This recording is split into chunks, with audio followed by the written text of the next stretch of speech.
Okay, so in this lecture of AI safety, ethics, and society, we'll talk about complex systems. You may recall from the previous lecture that complex systems and a systems view of events underlies much of contemporary safety engineering. We will discuss what complex systems are and some of their hallmarks or core features.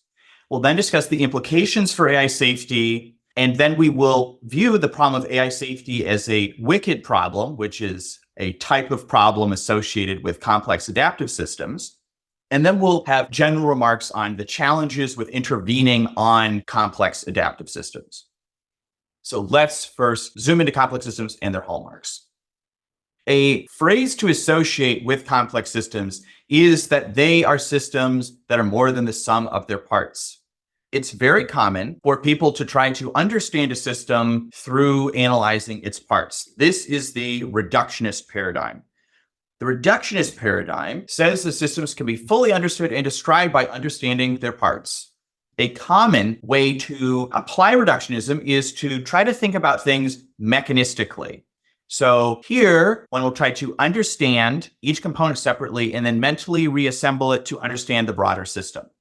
So an example is like a Rube Goldberg machine of sorts, where we will say that then the scissor will cut the string and that will cause the balloon to go up, which will cause the car to move forward, et cetera, et cetera. And that's how this is a bit of a caricature for the sort of mechanistic worldview that all systems of interest can be understood in this way as a very long, complex chain of events. And while it's possible to describe events and systems in this way, it tends not to be very productive, as we'll discuss in a moment.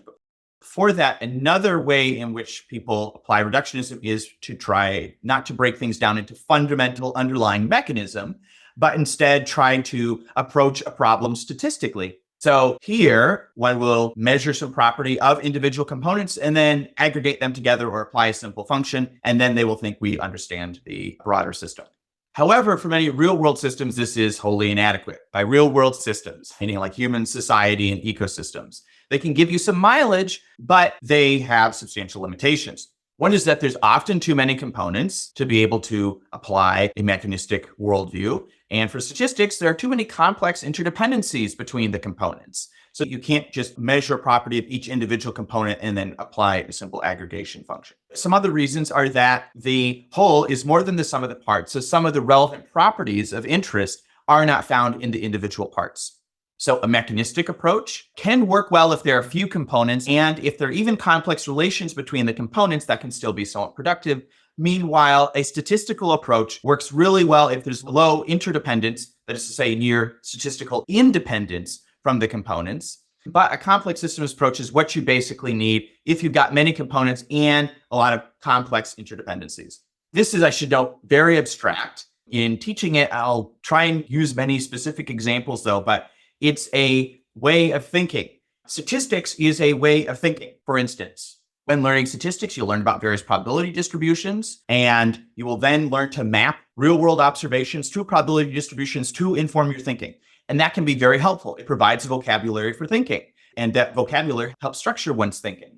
So complex systems is kind of like learning a new lens for thinking about and understanding many events that you'll observe. A mechanistic approach you will have already been provided in your education in the past, because a mechanistic approach is often provided through STEM classes. For instance, let's say we're trying to understand psychology. Then people might try to break it down, be reductionist, by understanding, productively or not, neuroscience. People might try to understand the brain through things like biochemistry. So people might break things down further and they'll apply their knowledge of chemistry to understand the phenomena. People then may break down biochemistry into chemistry, and they might break down chemistry into physics. So often when you're going a layer below in organization, when you're performing reductionism, you're then leaning on the vocabulary of some different fields of study. Complex systems isn't requiring education in physics, chemistry, biochemistry, / endocrinology, and neuroscience and psychology. It's not requiring all that. Instead, what it's requiring is accumulating many general observations that hold across many layers of organization. So it's not physics and things like that you need. It's more comfort with a lot of abstract statements that you can map to concrete events. That itself is a very abstract description. So I should say that at the end of it, if this is your first introduction to complex systems, you're probably not going to be completely satisfied just because it is like a crash course in statistics. You'll have a vague sense of what's going on, but a lot of it takes a while to internalize. So the complex systems paradigm is relevant because some systems contain many components with high interdependence, and we can't fully understand these systems reductively because of emergence, because system-wide features sometimes cannot be found in any of the system's components. This is a very abstract claim. System-wide features cannot be found in any of the system's components. That's what I was warning you about earlier, that complex systems has many abstract statements like that, and it takes a while to jump from these very abstract statements to concrete examples. So try and think of a concrete example for a moment.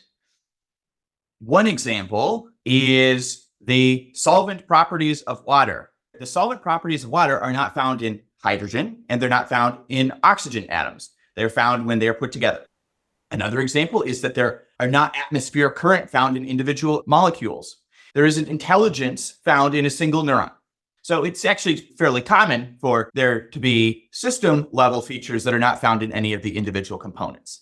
And this is why with complex systems, people will say that the whole is more than the sum of the parts. So let's give some more examples of complex systems.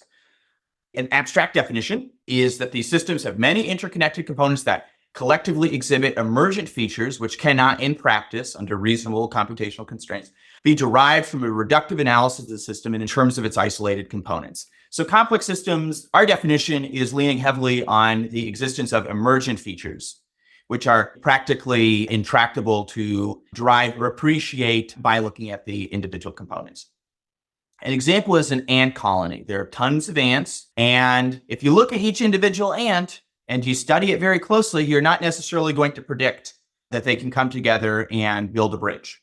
It's when you put them together and see how they act and how they self-organize, then these emergent features can be found, the emergent feature of building a bridge. The bridges that they build are not found inside of the individual ants in any practically discernible way. Another example is the economy. If you put many people together, eventually there's some of these emerging features, and if they start trading and whatnot, there's can be things like prices on things. There can be things like inflation. Eventually will emerge as stock market indexes and interest rates, etc. And interest rates are not found in the individual people. So here we have a higher level of organization that emerges from the interactions and from the interactions of the individual parts, namely companies and individual people. So deep learning system. With the deep learning system, there are individual parts such as neurons, but there are sophisticated system level functions such as the ability to program, its representation for truth. These sorts of things are not necessarily found in individual neurons. So there are emergent functions that are afforded by those individual components, but they're not found inside of those individual components such as neurons necessarily.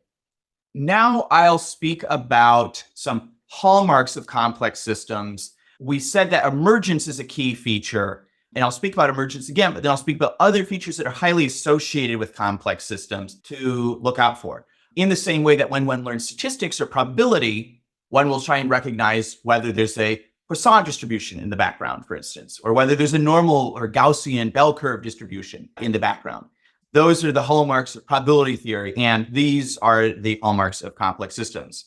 So the first hallmark, even by definition, is emergence. I'll speak more about emergence. Emergence, again, is the appearance of system-wide features that cannot be found in any of the system's components. These emergent features often spontaneously turn on as we scale up the system in size. That is to say, more is different. A quantitative change produces a qualitative one. Two concrete examples. If we've got a little bit of uranium, nothing necessarily interesting happens. If we have a lot of uranium densely packed, then there is a chain reaction. Another example of where more is different is with the economy. As GDP increases, it's not necessarily the case that we just have bigger companies and more of the same product. We instead have different products and new companies emerge. So an increase in one of those quantities ends up leading to or tracking the emergence of qualitatively new features. Some other examples that 100 ants may behave randomly, but thousands of ants or tens of thousands of ants can behave as a colony. Large language models also have emergent capabilities. As one increases the number of parameters, new capabilities start to turn on. such as the ability to code. If they're sufficiently small, they're not there, but eventually they turn on if you keep scaling. Another example for LLMs is whether a model is useful. So back in the day, the automatic speech recognition rate of vision systems, the error rate was too high. And so people didn't use it by and large. However, it crossed a reliability threshold some years ago, and then people started actually relying on those sorts of systems. So when the error rate was 15%, it was possibly unusable for most people's everyday lives. But when the error rate became below 5%, then people started using it. So there was a bit of a threshold phenomenon where as the property improved, it took on a qualitatively different form of people not using it at all to people using it quite comfortably. There are many of these threshold phenomena we can imagine in the future. At some point, AIs will be perceived as more capable than people, and this could lead to an emerging feeling of an inferiority to AI systems. Right now, humans are feeling quite superior to AI systems, but that could eventually change. So there's a lot of things that can change as properties of these systems keep scaling or changing quantitatively that can lead to a qualitative shift as well. In the previous lecture, I described how safety is an emergent property. So again, the challenge of complex systems, or a challenge in learning it, is mapping these really abstract statements to concrete examples. So I'm going to give 3 examples of how hazard can emerge that is not necessarily found in the parts, how there can be a mismatch between safety at one level and safety at another level. So let's use first the example of bioweapons. If I have an AI model with only theoretical knowledge of virology, it is not necessarily extremely hazardous or ultra hazardous or abnormally dangerous. If it can just talk about papers, it can be quite limited in its impact. Likewise, a model that only knows basic wet lab skills, so it knows how to prepare the Petri dish and it knows how to do Western blotting and some of these basic lab techniques, that is also not necessarily ultra hazardous. However, if you combine the two, if you have the one that has all of the knowledge associated with areas such as reverse genetics and things like that, and it also has all the skills, so it has the knowledge and the skills, the knowledge and the know-how, combine those together, then it's actually substantially more dangerous. But individually, they may not be that dangerous. So right now, GPT-4, I think, has a lot of good theoretical knowledge of virology, but it doesn't have wet lab skills. But if it comes to gain that, then it would be substantially more dangerous. You could imagine a model sending commands to a model that has the theoretical knowledge and other commands to a knowledge with wet lab skills, and that system would be dangerous, even though it's made up of components that are themselves not dangerous. Another example on the right, where there's a slightly concerning, but not particularly concerning image looking down a skyscraper. But then when you combine it with text that itself is not that concerning, if you combine the two, it takes on a different meaning. The third example at the bottom right is depicting part of a cyber attack where the individual requests in the cyber attack might be just typical computer requests, but strung together in a particular way, then the behavior becomes hazardous.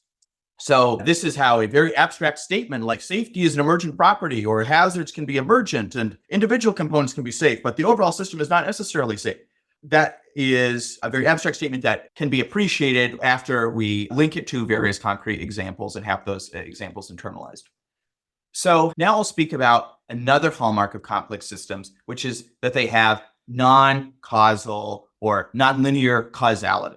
So there's nonlinear functions and there's feedback loops. So nonlinearity is where there are processes and where a change in the input does not necessarily translate to a proportional simple linear change in the output. For example, ant colonies harvesting food sources of different quality. So here are some ants, there are 2 apples, there are 4 apples. It's not necessarily the case that there'll be twice as many ants going to the right as the left. Instead, it may be a different proportion. It might be a nonlinear function. Another example of nonlinearity would be adversarial attacks on neural networks. If we can apply a small perturbation to the input image, that can result in a substantial change in the AI's decision. So that is another example where there is not necessarily smoothness with respect to small input perturbations. Small changes can lead to very rapid nonlinear responses in the system. Now, feedback loops are circular processes in which a system and its environment affect each other. So an example of positive feedback is the rich getting richer. And that process played out over time can give rise to emergent phenomena such as extreme inequality. And that can result in societal responses. So these feedback loops can sometimes drive the emergence of higher level, qualitatively distinct phenomena. An example of negative feedback is homeostasis, where we're trying to regulate some aberrations in a system. So at the left, an example of various feedback loops, and that's obviously quite abstract, but an example in an AI development context is given at the right, where the compute affects the infra team affects the multimodal team and the people working on pre-training, the people collecting human data. That goes into the pre-training of the model. And then there's post-training. There are various AI tutors that give data to the post-training team, as well as the people directly on the post-training team might improve the algorithms and the synthetic data.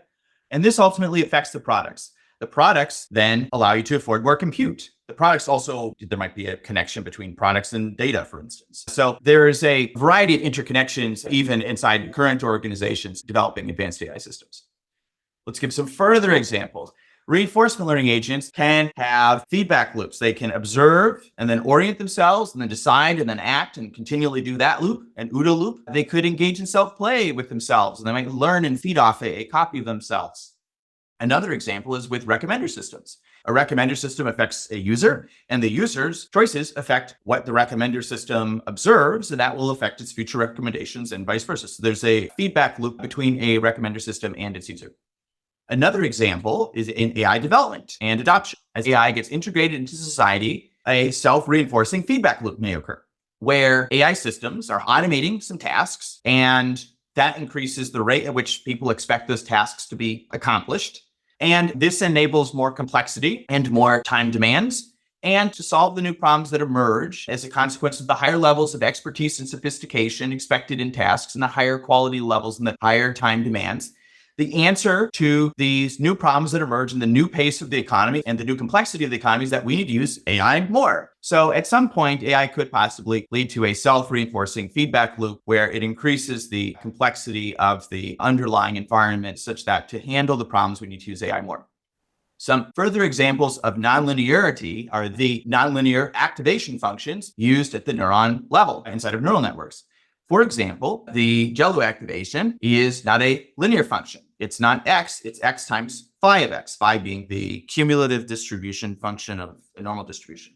This is also a good example of where understanding the parts of a system does not necessarily mean that you understand the whole of the system. For example, if I'm just analyzing the Jello, it's x times phi of x. I understand what x is. That's a very simple function. That's just a typical linear function.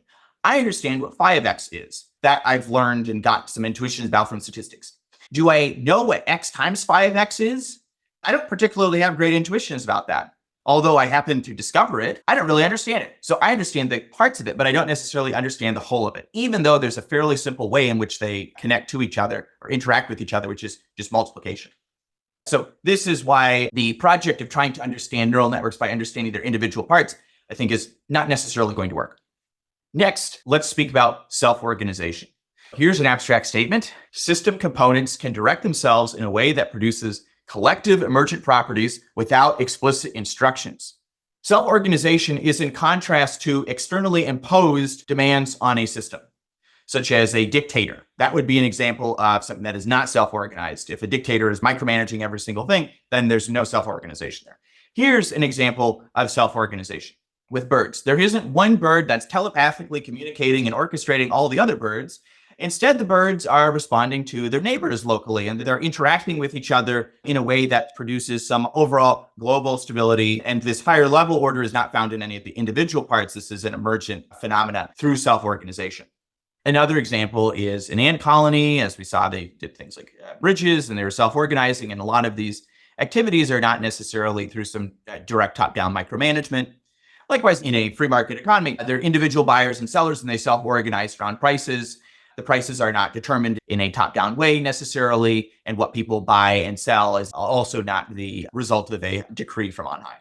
Some other examples of self-organization: the AI research community and the ecosystem of AI developers self-organize.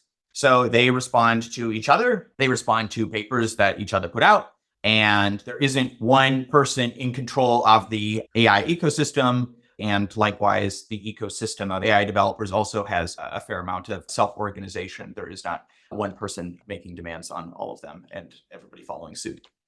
Another hallmark of complex systems is criticality. This is when a system is balanced at a tipping point between two different states. So here's a pile of sand, and if we add a bit more sand, then it can cause the pile to collapse. That's an example of criticality where the system gets organized in a way such that a small perturbation can end up leading to a very strong change throughout the system. Other examples where there's a critical point could be the freezing point of water. An example in neural networks would be grokking. So grokking is where a model has a very high training accuracy, but it hasn't learned the desired concept. But if you keep training, eventually there's a tipping point, there's a critical phenomenon where it suddenly learns to generalize appropriately. This is a rare finding in neural networks. This sometimes happens under particular conditions, but this can happen in complex systems. It's not ubiquitous, but it can happen. An example of self-organized criticality would be the AI community's dependence on GPUs, in particular outputs from TSMC. So if there's a conflict in Taiwan, that could be a simple event that exploits the fact that the AI community has organized themselves to be so dependent on Taiwan and TSMC and NVIDIA. So nobody has demanded that the AI community be so dependent on TSMC. This wasn't a decree. They just happened to organize themselves in a way that leaves them quite fragile to a potential conflict in Taiwan.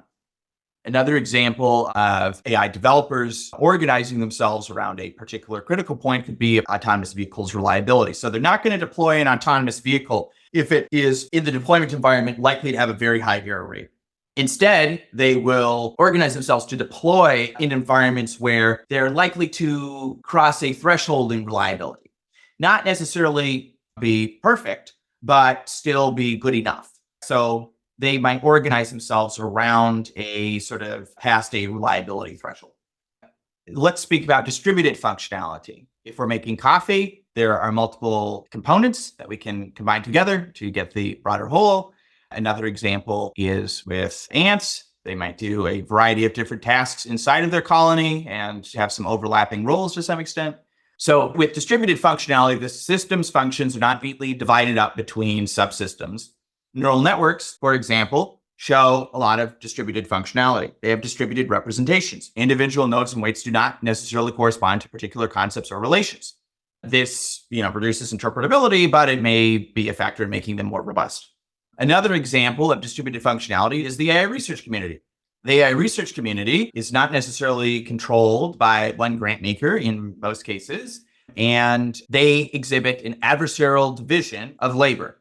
So they divide up the task of understanding, and they compete with each other to try to understand the frontier as quickly as they can. It's not delegated to one person or one university. It's a broader collective effort. Another hallmark of complex systems is scalable structure and power laws. With scalable structure, this is saying that complex systems can scale nonlinearly with size. A property of a single large system may be smaller or larger than the combined properties of two separate systems half the size. So, for instance, the intelligence of one whole brain may be higher than that of the system cut into half. If you cut a brain in half, it's not necessarily as smart as before. So there's a nonlinear relation with respect to division. Complex systems often obey power law scaling. So associated with many complex systems are specifically power laws. There are many equations out there and many functional forms, but with complex systems, it's a telltale sign you're working with one if you're seeing power laws. So in describing metabolic rate versus body mass, there's power laws. There are other power laws. The large language models also have power laws, which are dependent on the amount of parameters and the number of tokens, as we discussed in a previous lecture. So this is another telltale sign that you're working with a complex system. Finally, there's adaptive behavior. This is describing complex adaptive systems. The system can change its behavior depending on the demands of the environment. Complex adaptive systems are able to adapt flexibly to new tasks and environmental changes. For example, human brains can adapt to diverse environments. Humans and AI developers and nation states and AI systems themselves can exhibit adaptive behavior. So remember that those are the four main levels of analysis we've been describing throughout this course. AI systems, which are instructed by human operators, many of which exist inside of AI companies, which themselves are inside of nation states. And all of those are complex adaptive systems. Humans are complex adaptive systems. AI companies are, nation states are, AI systems are.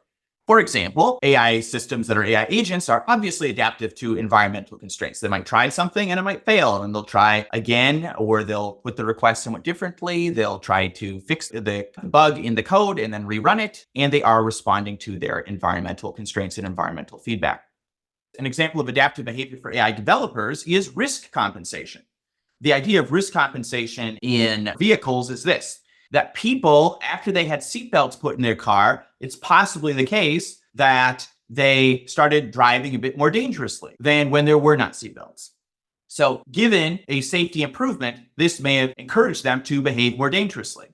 Maybe it still was ultimately beneficial for total safety, that even though they drive more dangerously, the seatbelt still provides more safety. But you could imagine somebody driving more dangerously, substantially more dangerously, so as to neutralize the effect of the seatbelt, or it gives them an extreme false sense of security and causes them to behave substantially more dangerously.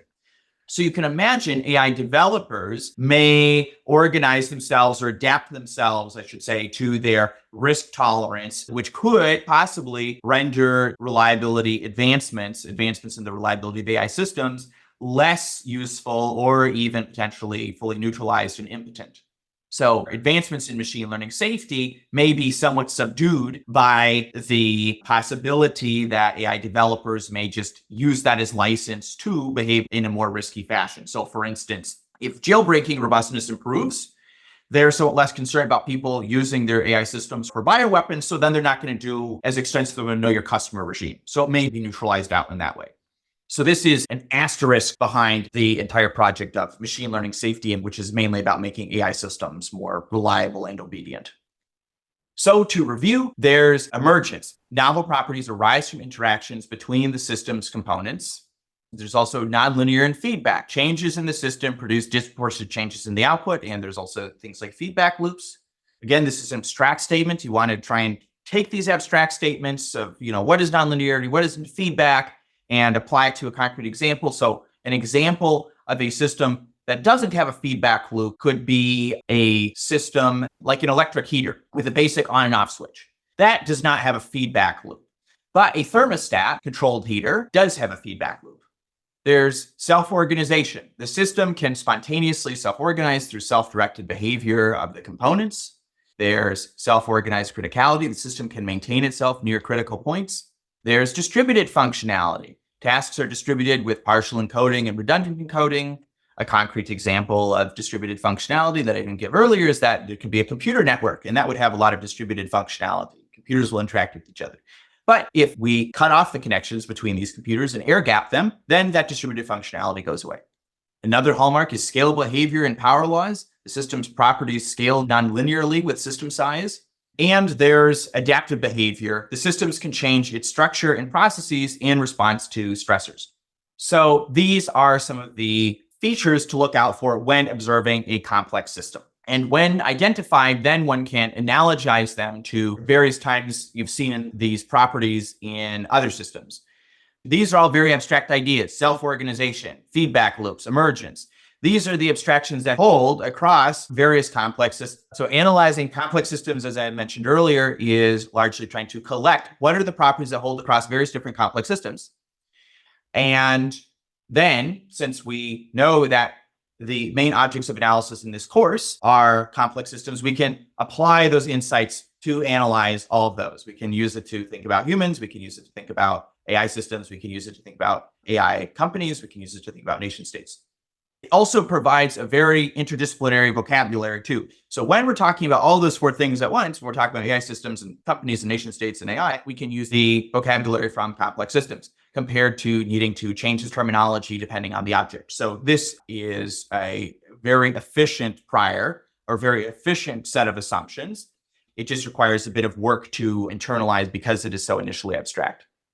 I'll give another example to help internalize it. So let's talk about complex social systems. The organizations developing AI technology are complex systems. They exhibit self-organization. For example, the AI researchers there often engage in self-driven research. It's not necessarily a top-down command because research processes tend to require a lot of decorrelated bets and letting people pursue their own interests and tinker. They also exhibit adaptive behavior. We mentioned risk compensation as an example. Another example is they might update their strategies. They're noticing that somebody uses a new interface and that users like it, so then they end up copying that. There's nonlinearity. There can be small initial changes can have dramatic effects on the organization through path dependency, and they can be very outsized, as well as there may be disproportionate market responses for subtle differences between the models. Success may be disproportionately rewarded. For example, if you have the best model, you might get a lot more funding than if you have the second best model or the third best model. And users may be much more interested in your product compared to if you're the first place product as opposed to the third place product. Another example would be policymaking groups advocating for AI safety are complex systems, and the systems they're intending to intervene on are themselves complex systems. There's emergence, for instance. There's different patterns of governance, such as democracy. Democracy is not found in individual people, but they are found in the system of people interacting with each other. There's also distributed functionality. Campaigns can continue despite turnover. There's also scalable structure and multiple levels of organization. And the structures they're intending to intervene on might be Congress, or it might be agencies. And inside of agencies, there are groups and teams. And inside teams are individuals. And one can try to intervene on all those levels of organization. So to recap, complex systems are more than the sum of their parts. Understanding complex systems requires not always thinking in a reductionist way, not always just trying to break things down, but instead appreciating the emergent phenomena at a higher level of analysis than you would find when looking at the parts. There's a new ontology, so to speak, at the higher level of analysis, which is often worth appreciating and not necessarily trying to move away from with reductionism. That said, reductionism can still be useful in many contexts, though, but it does have several limitations. Several hallmarks can help us recognize when systems are complex systems, such as if they exhibit emergence or have self-organization, if we see criticality, if there are adaptive behaviors, if there are a lot of feedback loops. Those can give substantial evidence that a system is complex. The large biological, social, and socio-technical systems are often complex. Examples can include human societies, beehives, AI companies, policymakers, and so on. In contrast to a reductionistic view, complex systems can, I think, more suitably provide a framework for thinking about these. For instance, let's turn to the example of advocacy a moment ago. An example of dysfunctionally applying a sort of mechanistic worldview to the problem is thinking that, how should we do advocacy? How should we try and get AI policy? What we should do is I know a guy who knows a senator who in the US Senate who, I'm speaking hypothetically, and he is interested in doing some sort of legislation on AI. So all we need to do is write up some legislative text, give it to him, and then he can propose it to the floor, and then everybody can vote on it. And then the next chain of events will be that then the president will sign it, and then we have the legislation. So that's all we need to do. We just need to make sure that we have a really good piece of legislation to give to that senator, and everything will be taken care of. And that's just basically not how anything works. A senator alone cannot pass a bill. You need to get a lot of buy-in. You need to improve a lot of these systemic factors. You need to constantly work with people and socialize various points and considerations and correct confusions, because a senator cannot do it alone. So this sort of chain of events type way of thinking about things, or back chaining from a goal and finding a specific path that could lead to that goal, tends to be fairly counterproductive when dealing with complex systems. Instead, you need to focus a lot more on the system level variables and processes. Let's speak about some of the implications for AI safety. And then after that, we'll talk about wicked problems and then challenges with intervening on complex adaptive systems. But first, we'll talk about various complexities or various challenges from the fact that AI systems are complex. Not just that it's complicated, but specifically challenges with it being a complex system. One lesson is that armchair analysis is very limited. Learning how to make AI systems safe will require some trial and error. We can't anticipate all the emergent properties with theoretical analysis or armchair analysis. We can't predict all the failure modes or hazards without experimentation. That's because the crucial variables are found by accident in many cases. We need an emergent strategy, not a deliberate strategy. This is a distinction from the startup space, where an emergent strategy, you plan to plan. You pursue a strategy, but it's partially incomplete, and you will learn a lot of information on the way, which will inform how you will proceed in the future, compared to a deliberate strategy where everything is planned out step by step, and you're trying to walk up each stair in that progression to the end goal. Instead, the emergent strategy is a lot messier, but comports well with the fact that one is wrestling with a complex adaptive system and not pursuing a fragile multi-step mechanism by mechanism strategy.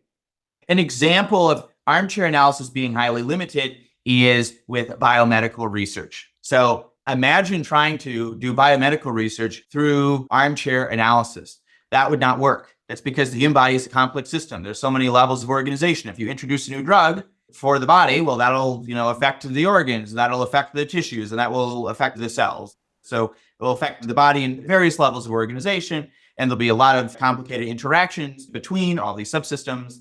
If somebody tried approving a drug without ever testing it on somebody, it simply wouldn't work. And if you tried making a drug completely safe without ever testing it on anybody, it wouldn't work. So one of the most famous examples of how armchair analysis can be limited and why you need to actually do some amount of testing is the Anthropic versus OpenAI debacle that led a lot of the Anthropic employees to leave. One of the stated reasons, it wasn't the only reason, but the most public reason for the Anthropic people leaving is that OpenAI was trying to turn GPT-3 into a product, but they hadn't developed many of the safeguards yet for that system. So there are various safety features that were underdeveloped. And OpenAI said, we will learn a lot of useful information by releasing the model. And the Anthropic people said, no, we need to spend a lot of time developing the safety features, the seatbelt equivalents, because they're analogizing to cars for some reason. And ultimately, it's now very common to actually release the models and harness that information to identify new problems and adapt appropriately. So the OpenAI staged release and tendency to deploy to gain more information ultimately won out compared to we'll keep the AI bottled up for various years and really try to think through all the possible failure modes before releasing. So that was a famous collision that OpenAI won. Another example is sub-goals can supersede original goals. So even if you perfectly specify a goal on paper, in practice, when you're dealing with a complex adaptive system that has multiple levels of organization, that instruction may not be reflected and be distorted as it goes down levels of organization. So complex systems can develop sub-goals which supersede the original goal. This is just a thing to be aware of that people have observed with complex systems that affects AI safety. Okay, so AI systems might pursue distorted sub-goals at the expense of the actual goals we give them. This can happen for two reasons. One is modularization. A goal is often broken down into component sub-goals, but when broken down, there may be some distortion. By breaking things down, you may distort the overall goal, and that can create problems. Another way in which this distortion can happen, or goal subordination may happen, is with delegation. You may delegate it to another agent, but that agent may have some of their own goals as well, which may clash with the goal, or they may try and subvert it. An example in an AI company is where the leadership is dependent on their policy team, but the policy team might have different policy ideas from the rest of the leadership. So the leadership may want more AI regulation. Their policy team may have different politics and want less regulation. But the AI company depends heavily on their policy team because they're extremely politically connected. You can't fire them easily. That would be a lot of drama. So you can have some intra-system conflict where some leadership wants some AI regulation, but say the policy team, who you're really dependent on, doesn't want that. This could lead to a lot of organizational dysfunction. Even though on paper, the CEO is in charge and can fire everybody, because of complicated interdependence that they have, the overall AI company may not pursue the leader's wishes or the charter of the organization. We'll examine this in more detail in collective action problems, the idea of goal subordination. Another lesson is that scaling up networks or models generates new risks. So a safe system, when scaled up, is not necessarily safe. AIs may continue to develop unanticipated behaviors as we scale them up. They may gain new capabilities. They may behave in unexpected ways. For example, they may gain the new capability of being able to perform arithmetic, even though nobody planned for them to. Just by training them with more tokens, they may learn how to do that automatically. And they may behave in unexpected ways. They may, as they get more capable, find new holes in proxies and exploit them. So whereas they were safe in a smaller regime, when you scale them up, they find a new vulnerability and then they behave unsafely. So another example is with deception. As you scale them up, they may not be smart enough to pull off deception. Deception requires some cleverness. But if they get vastly smarter than people, then deception may be a much easier strategy to pull off. And it may become a lot more feasible or attractive or incentivized if they don't have a strong honesty mechanisms or propensities baked into them. And likewise, more sophisticated proxy gaming. This suggests that, scaling up AI systems seems like risky business. But another lesson is that we unfortunately do have to scale them up. If we're going to build them at all, we're going to have to scale them up. So when working with complex systems, they've usually evolved from simpler systems. You basically don't really find complex systems that are designed from scratch that did not evolve from a simpler system or was not a scaled up version of a simpler system. So since we're not going to design a perfect system from scratch through armchair analysis, we then, if we're going to have some AI systems that are advanced, they're going to be gradually scaled up, but scaling them up generates new risks. This puts us between a rock and a hard place. That if we're going to have a safe AI system, it is going to have evolved from a smaller safe AI system or the design of a smaller safe AI system. But the process of scaling up will create new risks. So we are not guaranteed safety. The way we can reduce risks from this process is by scaling up very gradually, or as gradually as we can allow given intense competitive pressures. So if we can reduce competitive pressures and coordinate, then we can scale things up more gradually. So this is the sort of bind that we're in with developing safer AI systems, that scaling will create new risks, but we basically are going to have to scale and we're going to have to confront the unknown. Hopefully we can confront the unknown bit by bit so that the risks are negligible or tolerable. Now I'll talk about wicked problems. Simple problems and the problems associated with complex adaptive systems can be quite different. So reductionist analysis of the mechanistic worldview is very appropriate for puzzles. So it's very popular among STEMmy types and people with math backgrounds because they're trained to assume that the underlying structure of the problems they face actually has some, a fairly simple set of mechanisms that connect them together, and that this divide and conquer approach and reductionistic approach will be sufficient to understand and manage the complexity. However, these are just puzzles. These are not more complicated problems, or as we'll discuss later, wicked problems. Problems are where there's more than one approach to fixing the problem, where an investigation may be required to uncover all the relevant information, and it can be clear when the problem is solved. An example is with repairing a washing machine or repairing a car. These are still challenges that are associated with reductionism and mechanistic thinking. Meanwhile, wicked problems are quite different. They often involve a social element, making them harder to solve. There's more than one possible cause, and there's no single flawless solution for all time. There's often even risk in attempting to handle wicked problems. It can also be unclear when a wicked problem has been managed. The systems under analysis will grow, they will evolve. If they don't grow and evolve, they'll be in stasis, but that will create new problems for them as well because the environment will continue to evolve. So by default, assume that they will grow or shrink. But if they grow, then they complexify.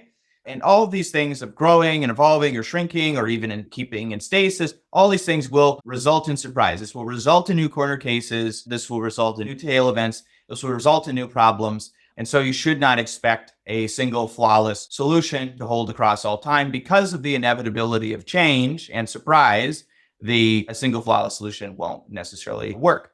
Everything keeps changing, and that makes it a wicked problem. Some examples are inequality, misinformation, climate change, etc. AI safety is a wicked problem. It is not a puzzle, and it is not equivalent to repairing a car or anything like that. It is a complex socio-technical problem, and as a consequence, there's no single correct approach, and we may never solve it. Maybe we can manage it, but it may be even unclear if we fully managed it. So this is what we're getting ourselves into. It isn't an alignment problem. It's a wicked socio-technical problem. Now, with the understanding that it's a wicked problem, we may want to manage a lot of the risks in this wicked problem. But that can be a problem because backfiring is very common when dealing with complex adaptive systems. One needs to be cautious about interventionism. For example, if there are a lot of cane beetles, one might think, well, what we should do is introduce cane toads. That will fix the problem, right? They'll just eat up the cane beetles. Or that could lead to an ecological disaster. Say there's a rat infestation. Well, what we'll do is we'll create a bounty for each rat tail in Hanoi. But then that may encourage people to have rat farms and then present those rats to collect the bounty. Say there's an energy crisis. Well, we should subsidize wood pellets. This could alleviate the burden on the people. But then energy use gets increased. That can exacerbate the energy crisis. So when trying to approach AI safety as this broader socio-technical wicked problem, we need to proceed with humility and awareness of the limits of our knowledge. A rule of thumb is that you should not make the intervention or should not do the intervention if you can't think of at least 3 downsides from your intervention, because there are basically always going to be downsides. And if you can't even name 3 fairly distinct salient downsides from your intervention, then you don't understand the intervention's implications well enough, or the system that you're intervening on. I guess there's a theorem in control theory called the good regulator theorem, that the optimal regulator of a system will have a model of that system. So there's a lot of value in being able to predict the effects of one's actions. And in intervening on a system, you should try to have a very sophisticated model of that system before intervening on it. It's not enough to articulate a chain of events for how it improves the situation. One needs to generally be aware, really try to identify the main trade-offs associated with it and do a cost-benefit analysis. And if you can't find any trade-offs from the intervention in a complex adaptive system, you're probably fooling yourself or are ignorant. So now I've said how it's so difficult to intervene on complex systems. This isn't to say it's impossible. There have been successful interventions in the past. For example, I think speed limit signs have been a relatively successful intervention that has helped with the state of affairs in the world. Likewise, smallpox has been eradicated. That was a good thing, and that was a concerted effort. We have reduced the depletion of the ozone layer in some ways through concerted effort. There are successful anti-smoking public health campaigns. These required enormous sustained efforts over many years, sometimes with coordination on a global scale. So sometimes these problems can be addressed, and sometimes these interventions don't necessarily completely backfire. But in trying to solve these problems, one needs to be very careful. So to recap, creating safe AI systems is hard because the AI systems themselves are complex, as are the organizations in which they are developed. The nation states are also complex systems. The environment in which they're deployed are complex.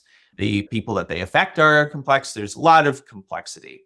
The problems in AI safety include that theory is not very effective. In most of the history of AI safety, there's a lot of people who are really strong reductionists who really bought into a mechanistic worldview and tried breaking things down into mechanisms and simple mathematical relations. And this was basically pretty unproductive, burnt a lot of time. There were some good things that came from it, but by and large, it was the wrong frame, trying to treat it like a puzzle. It would speak about solving alignment and thinking that maybe there's an 8-page solution to the problem, which is completely absurd because it's a wicked problem. It is a societal management problem. So other problems associated with complex systems can be this goal subordination issue. There are also risks from scaling, but there is a requirement to nonetheless scale. If you are to build the system, then it will probably be the result of an evolved, probably scaled up version of that system.